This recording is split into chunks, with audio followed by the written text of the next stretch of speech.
கோவை அரசு மருத்துவமனையின் கைதிகள் வார்டிலிருந்து தப்பிய ஆந்திராவைச் சேர்ந்த கைதி சேலத்தில் கைது செய்யப்பட்டுள்ளார்.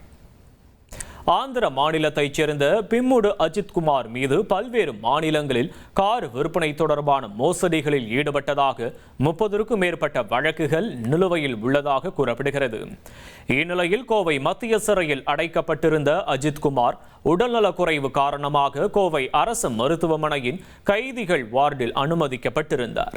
இதனிடையே நேற்று மாலை தப்பி ஓடிய நிலையில் தனிப்படை அமைத்து தேடி வந்தனர். இதையடுத்து அவர் சேலம் மாவட்ட மேச்சேரி பகுதியில் இருப்பது தெரியவந்த நிலையில் ரோந்து பணியில் இருந்த போலீசார் அவரை கைது செய்து கோவை தனிப்படை போலீசாரிடம் ஒப்படைத்துள்ளனர். 1,31,00,000 மனங்களை வென்ற தந்தை டிவி யூடியூப் சேனல். தவிர்க்க முடியாத தம்ப்நெயில், கலக்கலான கான்டென்ட்ஸ். நீங்களும் இந்த குடும்பத்தில் இணைய இப்பவே சப்ஸ்கிரைப் பண்ணுங்க. அசுரபலம் கொண்ட எங்கள் டிஜிட்டல் கரங்களில் உங்கள் விளம்பரங்களை சேர்க்க வாட்ஸ்அப் பண்ணுங்க.